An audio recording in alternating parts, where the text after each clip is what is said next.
Damn your it. neck before you read. Are you all right? Yeah, I'm fine. Did the picture turn out? Yeah? Of course it did. Poetry can be quick. a very hazardous occupation. It's okay. Hazardous occupation. I always rub their feet after they wear these. I know, yeah. Drive all the way over to Indianapolis to break my leg in a glamorous fashion. Okay, honey, we're 17 seconds in. So, you ready? So, yeah, I'm ready. Make everybody else Cher ready. Guevara, everybody. They're staring at me like, you're going to read poetry or, have interactions with your wife. Why not both? Why not both? So, I got Never some mind new me. stuff and small stuff. Well, there's some new stuff. New This shit. one's called, as we say back home, new shit. This one's called Pearl Roulette. The shadow grows long with the house lights down and the spotlight up. The shadow grows long and the paintbrush can no longer hide my rattled eyes. Eyes rattled from the time bomb ticking away just behind the green door. Light your Philip Morris fuse. On whose lap will you explode as the powder is brushed away? Running through this minefield for just a taste of the stars, I've grown scarred and weary, flipping the cylinder on this revolver, grown red with the rust of years. I can't hold your hand while you drown in the river Rhine, even as the roar of the crowd drowns out your raging screams. Pass this piece to someone else who is still fresh and thirsty. Oh, one person. We have gotten in the habit of waiting until someone is done before we do applause. Oh, okay. It doesn't Yeah, no, make back much home. sense when you're doing a 20-minute gig, but Yes. Yeah. Well, feel but that free. that was the etiquette mismatch Oh. there. Yeah, so back home we do audience participation and we do it like every time we like something. Oh yeah, feel free to snap, applaud. Stomp your feet, whichever. And now if you think it sucks, you can yell out, "Cher, you suck." I've heard it before. It's all right. Okay, so moving right along. This is another new. Now this one is based on a true story. I'll give you a little bit of background before I do this poem. I was doing a gig back home. Back in Indy, we have open mics every Thursday. So, it's kind of nice, once a week. That way, if you got something fresh, you can get it going. If you don't have anything fresh, that's okay. And, I showed up to do the show, just a regular open mic. And I'm standing outside with, I think it was with Tuesday, and was it Mike? I think it was me, Tuesday, and Mike, if I remember right. Yeah, you were all just having a cigarette. We're standing out having a smoke, just getting ready, waiting on the show. And this dude pulls up in a pickup truck and just started taking pictures, which... Obviously, I don't mind people taking pictures of me, but it was just weird. He just showed up and started snap, snap, snap. And as soon as, because Tuesday turned around and was like, "Dude, what the hell are you doing?" He sped off. So I kind of took that one and did a little something with it. It's called paparazzi. He pulls up in his big take no shit pickup truck with his little wife in tow. He points his phone and begins snapping away. As I stand there in my God boots, my lipstick wrapped around the pre-show Marlboro, he just starts snapping away. No rhyme or reason, not even "excuse me please, can I take your picture?" He begins snapping away as I wonder why. What's his angle? What's his drive? What's his reason why? Is it a photograph of shock and awe? Am I the big, bad, evil, queer his Bible-swinging pastor warned him about? Am I his Bigfoot? Did he need a photo to believe? Is it a photograph of lust and desire? Am I his personal fantasy, strutting nearly to the heavens? Will he take the photo home and think salacious thoughts? Is it a photograph of admiration and fame? Did he recognize me from one stage or another? Will I be another local celebrity snapshot on his wall? Never knew his rhyme. I never knew his reason why. As soon as I turned and looked at him, he sped away down the street. Yeah, scary. Yeah, I know. It was kind of freaky, Ooh.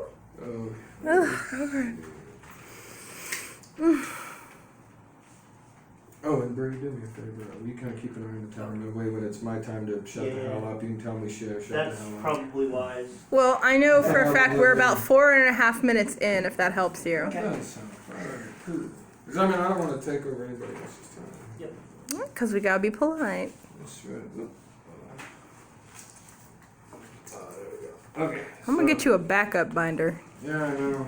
I actually do have a binder with all my organized crap in it, but I left it in my car when I took it to the mechanic today. So we had to kind of do this one. Here. All right, so this is another new one, and once again, also based on a true story. Now, believe it or not, I am a teacher. I know it's weird, but I was working this job, and it was in Avon. It was at what they call the intermediate school, which is 5th and 6th grade. It's weird how they do it, I know. And I go in. Now, obviously, I'm not dressed like this, I promise. I don't know. I think if you taught like art, it would be okay. I gotta get away with it for art, although I don't know why not. You know, reading, writing, fashion tips, you know. Well, Yeah, that's true. Yeah, it is a little. It's okay. I have business casual clothes. So I walk in, and I got on, nice trousers, nice button up, flower shirt on, suspenders. I'm hair tied back. I look nice. And I go in the office and I sign in, and the principal's there. I know him. He was my 8th grade science teacher. I know we're filming this, but he was a prick then too. It's okay. And he said, "Hey, can I see you for a minute?" I'm like, "Yeah, sure." So I go in the back and I'm just like, "Okay, what's up, man?" And he starts dressing me down, right? Trying to make me feel like I'm 12 years old again and in the hot seat. And just starts giving me this whole crap about how I don't look professional. Now, the funny thing is, this is true. I was an assistant that day. I was helping out in the classroom. He dresses me down for looking unprofessional. The class I'm teaching, I'm helping out in, I go in there and the regular teacher's sitting there in dirty khakis and a dirty pullover. And you're telling me I don't look professional? So, needless to say, I couldn't wait to have the last laugh on this one. Well, this one's called professionalism. Do you think you look professional? No. I look like a human being who lives, loves, and weeps, who sings, laughs, and bleeds. Do you think you look professional? No. Feel this flesh. This ain't no polyester. You can't buy this off the rack. Do you think you look professional? No. My heart ain't wrapped in plastic and put on a shelf marked premium choice cuts. Do you think we look professional? No. My skin is too crisscrossed with decades of private wars that you can't begin to imagine. Do you think you look professional? No. I've been reborn and resurrected in dusty theaters and barroom stages, but never from a copy machine. Do you think you look professional? No. You can't wrap a tourniquet around my sleeve and think my soul is going to wither and fall off. Do you think you look professional? No, I look like someone who has been living instead of slouching, hunched and broken, anxiously awaiting my ascent to the top. Do you think you look professional? No. And every night I get on my knees and I thank all the gods and goddesses of the ages that I never will. Very nice. Yeah, let's see. Did you bring blue? I don't think I did. I think Aw. I'm sorry. Alright. This one, this is relatively new. This is called I Nearly Forgot I Made a Pie. This one was written for my buddy Tom, one of my buddies out west. Who poured a sunset when the last sun was setting? Who slung ink in obscurity to be copied and stolen before the printer even cooled? Who sang subversive songs and secrets when the stars wept in exhaustion? Who shared crumbs of compassion sent halfway across the country just to see everybody smile? Who made the flowers bloom across their chests on another scorching morning just to show they couldn't be broken? And who served the stew just to feel useful, needed, and loved? Can I just say that your biceps look incredible from here? I don't know, do they? I mean, I don't know. Guys in the back, what do we think? Yeah. Well, they must not look that great. Ruth laughed. She was overwhelmed. She was. It was too much. She was. Too glorious. That's a good one. Ooh, baby. I'm going to die in these damn things. Do you need my cane? Nope, I'm good. Okay. Whew. That's on film, by the way. It is. What? It's on film, by the way. I know that one's on film. Well, it's the carpet, man. I warned you. I know. Alright. Let's see. How will do this? This one's called Confessional. My phone always rings past 11 after my last cigarette when I'm finally falling asleep to reruns of MASH and a half-forgotten paperback. It always rings long-lost friends calling in desperation, confessing their desires to escape, to love, to fuck. It always rings long-lost enemies calling in exasperation, apologizing, too boozed up, too doped up to remember what started the war. It always rings well past the civilized hour. I should ignore it. I have an early morning class. I should tell them to get lost, to get fucked. But I don't. I've become their line between salvation and damnation, between survival and extinction. So I listen patiently to all these confessions. Oh, come on, phone. There we go. By the way, sweetheart, you're 10 minutes and 18 in. 10 minutes in. All right, cool. I'll do a couple more originals and then we'll do some covers. All right. Let's do. Yeah, I really like this one. This one's called Papa's Last Song. This is dedicated to a friend of mine, another friend of mine out west. We called him Pedrito. A father sits on the side of a dirt road, the thirsty wind drying up whatever tears you may have had. A father sits on the side of a dirt road, cast out from the paradise, the only home he had ever known. A father sits on the side of a dirt road, a proud and joyous man reduced to wreckage in the fast lane. A father sits on the side of a dirt road. They say he didn't sell the sizzle. They say he didn't smile right. A father sits on the side of a dirt road, wondering where he'll go now that he's in exile. He smokes his last stogie, hearing the sweet blues of a rainbow singing in the east. He drinks his last whiskey as he hears the wounded squawk of a hawk high above the mountains. It cries for him. Let me see. I used to. And well, now I guess I'll get a little salty. We're all poets. I do like salt. That's true. So now I'm not going to tell you who the poet was because I don't want to be that big of a dick. But Millie and I, we were out at Goodwill one Saturday. We like to go on the first Saturday of the month because everything is half off. And if you don't think you can't get good stuff at Goodwill, most of this stage attire came from there. Like for no almost more all. than like $3. So. True story. And so we were good. I don't even remember what Goodwill it was, but I'm looking through the books. And, if you go to Goodwill, it's like Tom Clancy and Stephen King and John Grisham, and for whatever reason, every copy of the King James Bible that the Gideons have left in a motel for the last 20 years. So I was surprised when I saw a book of poetry. I was like, I knew who the poet was. I hadn't read any of his stuff, but I knew who he was. And so I'm like, well, I'll read this. What the hell? It's a book. And I had some opinions. This piece is called Best-Selling Poet. The cover proclaimed it, a national bestseller. After all, the author was the poet laureate of the United States. And shrugging, I bought it. And it read like government poetry.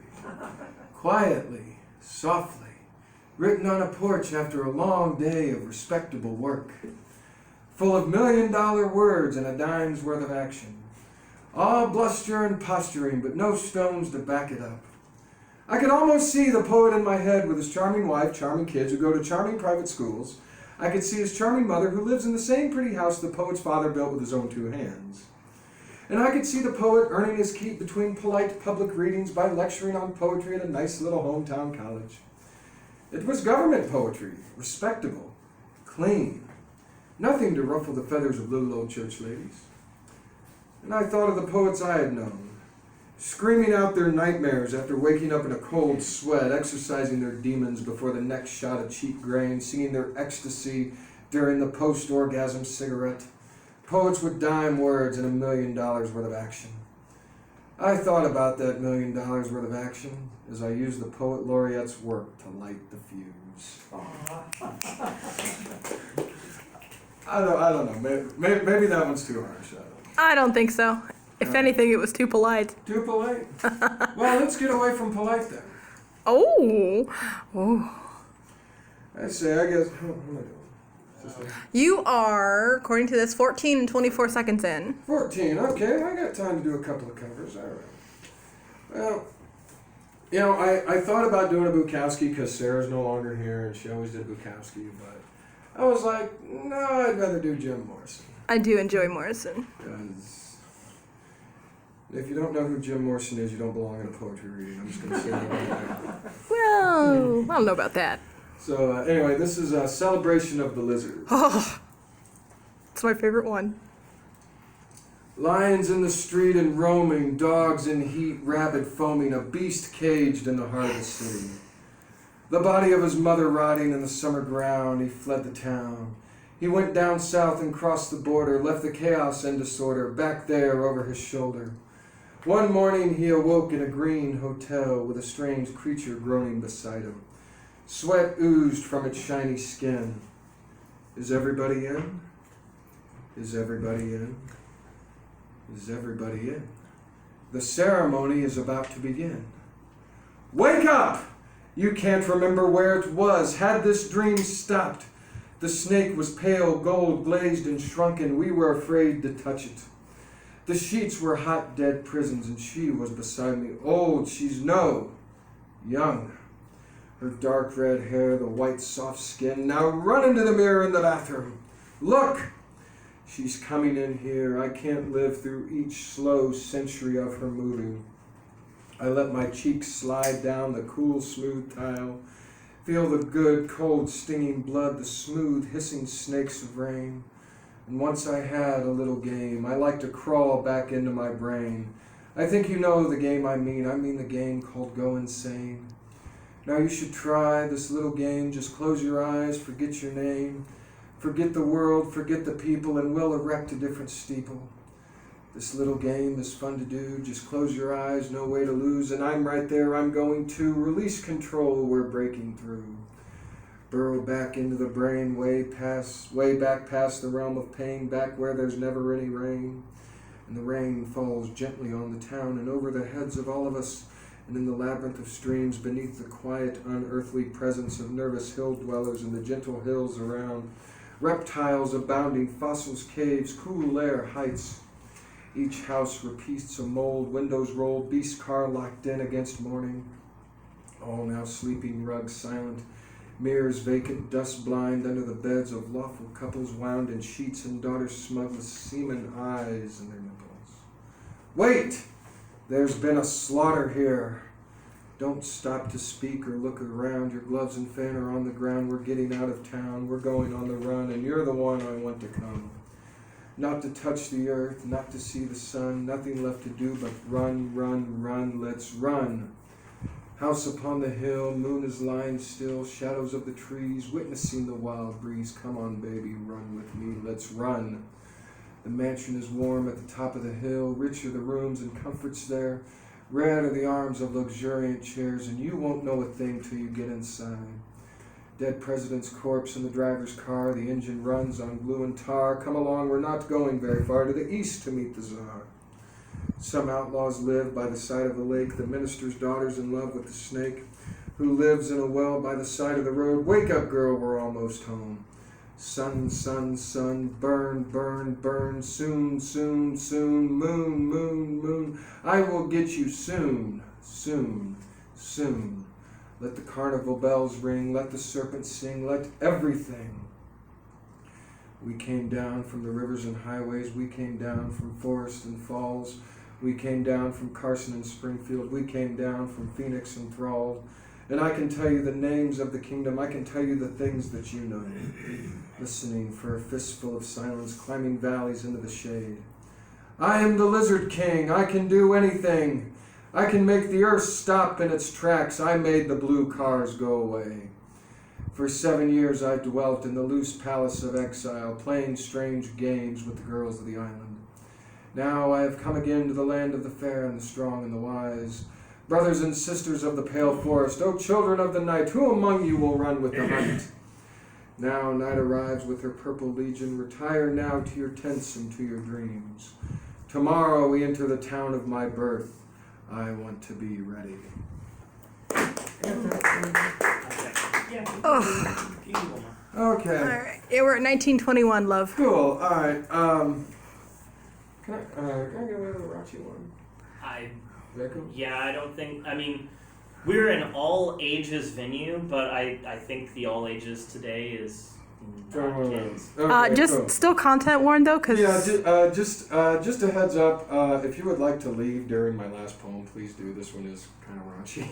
you need to tell them what it is. Well, I'm going to tell them what it is, Jeff. I'll end it with another cover. This was written by a fellow Hoosier poet, a guy by the name of Stephen Mills. He was from Richmond originally, and I think now he lives in New York. Me and him got to be pretty good friends. We're both, Hoosier poets. We're around the same age, and he's kind of a freak like I am. And this one is from his first book. This is one that I do a lot in Indianapolis because the crowd loves it. We call this back home the fisting poem. So if you are offended by this, do exit. This is called Fisting You for the First Time on the Day Don't Ask, Don't Tell is repealed. You ask me to do it. Buy the Crisco yourself. Small tub, non-butter flavored. You come home to me in bed, willingly nervous. I tell you I will do my best to forge this new intimacy. You can't go back once you've had your whole fist inside someone. I remove my ring, the one you bought me to prove how much you love me, want to be with me, our attempt at normalcy. I strip off my clothes, lay a towel on the bed. Then we begin the art of manipulating space. Fists are really made for punching holes into walls, which we've never done, not even in our biggest, most brutal fights. Though there is that dent in the wall by the bed from the night you pounded it so hard because the bear who lives next door was having one of his Mamma Mia sing-alongs at 3 o'clock in the morning. But I don't even think you used your fist to make that dent. Probably just the palm of your hand, which I've used to slap you. Punching seems so serious. Yes, fists are made for punching other boys in the face, stomach, arm. But even these fists we've avoided, both never being in an actual fight with grunts, blows, and blood. Boys will be boys. It seems as if our fists were meant for a greater purpose, a more challenging one, the gentle stretching of a lover. We are not the same as boys who knock holes into walls and faces, boys who can't control their obsession with everything ending in destruction. This is about connecting my body to yours. Halfway in, I ask how it feels. Your eyes tell me you're hungry for the adventure of it, for the story we will share with friends over brunch or drinks. And we will laugh, smile, hold each other's hands as we tell us. I keep going, pushing against everything your body has to give. A tightness more powerful than any boy's fists ever thought about being. It's the last bit that's the hardest, or so they say on websites with men in black leather and swings hanging from bedroom ceilings. It's the last move inward that is both terrifying and satisfying. Everything warm and beating. Everything hinging on my fingers being able to bend down, scoop in, form a fist inside you, like a child you will never carry. Thank you very much. I've been sharing and very wonderful.